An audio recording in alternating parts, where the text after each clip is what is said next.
Salam dəyərli izləyicilər, Mətbəx Sevər kanalına xoş gəlmisiniz. Bu balaca yastı pirajkilərin xəmirində nə maya var, nə də uzun-uzadı gözləmək lazımdır. Mayonezlə hazırlanan bu yumşaq xəmirdən çox ləzzətli mini pirajkilər hazırlamışam.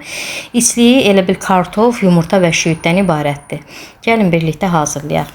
Əvvəlcə bir dənə qaba 2 böyük kartofu soymuşam.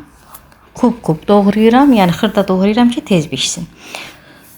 Qoyuram qaynamağa, 2 ədəd yumurtanı da qoyuram qaynamağa. Kartofu qaynadanda duz əlavə eləmişəm. Orada elə bir lentə düşməyib. Qaynayandan sonra kartofun suyunu tamam süzürəm. Canında su qalmasın. Üzərinə kərə yağı əlavə edirəm və duz istiot. Bunu qəşəng əzirəm. Əzəndən sonra 2 ədəd qaynamış yumurta ki var. Onu da atıram kartofun içərisindən, əzib qarışdırıram. Sonunda bir dəstə də şüydü əlavə edib qatışdırıram. Əziz xanımlar, ona görə deyirəm ki, kartofu süzəndə tərkibində çox su qalmasın. Yəni demək olar qupquru olsun da. Bunu yağla yumşaldın. Tərkibində su olanda pirajki yağda qaynayanda elə bil içərisində kartof da qaynayır. Onda xəmiri yırtır, dağılır yağa içli. Daha yaxşı olar ki, kartofun tərkibində su qalmasın.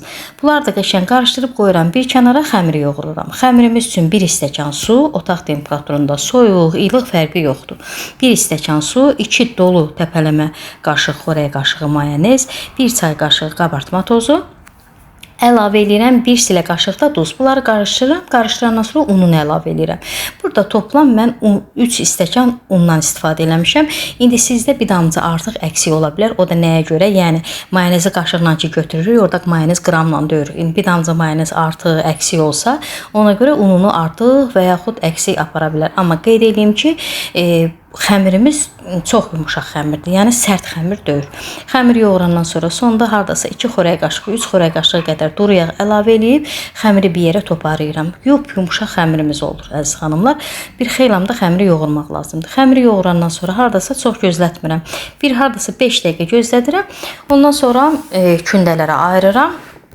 Kündələrə də ayıranda, əgər genişdirsə taxtavız, süfrə, stolun üstü geniş yaya bilərsinizsə 2 kündə də eləyə bilərsiniz, problem deyil. Mən burada yaydığıma yerim çox geniş olmadığına görə çəkdiyim yer 4 hissəyə bölmüşəm kündəni.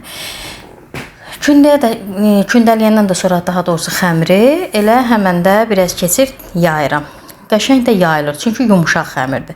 Xəmiri yayıram burada oxluğunu dəyişirəm ki, daha rahat olsun mənim üçün bu cür qatlayıb yaymaq.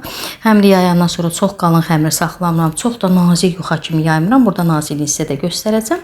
Elə bil yayandan sonra xəmiri bu cür alətdən kəsirəm. İndi siz maskura olsun, fincan olsun, nə bilim stəkan olsun, adi banka olsun, o formada da kəsə bilərsiniz. Hətta balaca kündə eləyib həmən kündədən də hazırlaya bilərsiniz. Bunları kəsəndən sonra içliyi bunların içərisinə yığıram. İçərisinə yığandan sonra elə bil bir tərəfinə yığıram, digər tərəfini üzünə qatlayıram, bu cür ağızlarını birləşdirirəm. Ondan sonra təzədən ağızlarının birləşən hissəsini bir də bərk sıxıram ki, yağda açılmasın və üzərindən gördüyünüz kimi bu formada yaslayıram. Elə bir şəkər qutab forması, belə deyək, qutab forması, amma xırda-xırda. Hardasa corat qutabına oxşayır bunun forması. Bu cür hazırlayıram, qoyuram bir kənara. Yəni bunu yayıb hazırlaya bişirmirəm də. O biri pirajkilər kimi, o biri pirajkilərin hamısını bir dəfəli eləyib saxlamaq olmur mayalı pirajkiləri. Elə bil oradan eləyirsən, kimsə sənə kömək eləyir, buradan elədikcə oradan bişirirsən.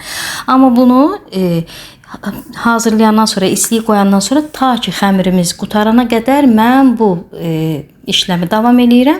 İçliyini qoyub hazırlayıb hamısını hazırlayandan sonra başlayıram bişirməyə. Çünki içərisində kartof çox sulu olmadığına görə heç bir qorxusu yoxdur. Xəmir islanmır, yumşalmır, axmır. Baxın bu qaydada. Hazırlayıb qoyuram daha doğrusu hazırlayıb qutarandan sonra yağını da qoymuşam qazın üzərində. Yağımız qaynardı, duru yağımız.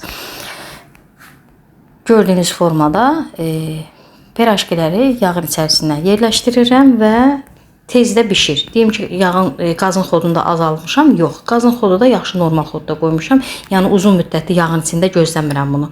Elə 2-3 dəqiqə elə bir qızarır da o öz. Qızardanda da bu cür qızılı rəng olsa daha gözəl olar. Yəni tünd qırmızı olmasın. Burada bu köpüklər də göstərirəm. Çox gözəl xəmir alınıb. Yəni mən deyirdim mayonezin sayəsində olub o xəmir. Özündən belə xırda-xırda köpüklər var xəmirin. Mayonez də öz hazırladığım mayonezdir. Yumurtalı mayonez. Mayonezin hazırlama qaydası da səhifəmdə var. Yəni ev mayonezindən istifadə eləmişəm bu xəmirə. Gəlirəm burada isliyi də sizə göstərirəm. Çox gözəl, yüngül. Xəmiri çox gözəldir. O birləşən hissələr ki var ya, adətən qutabda zətdə o birləşən hissə xəmir sümüyü kimi olur, amma bu yumşaq belə ovuntulu xəmir. Əla pirəşiklər alınıb bir sözlə. İnşallah ki bəyəndiniz. Bəyənmə düyməsinə toxunmağı unutmayın. Hələlik.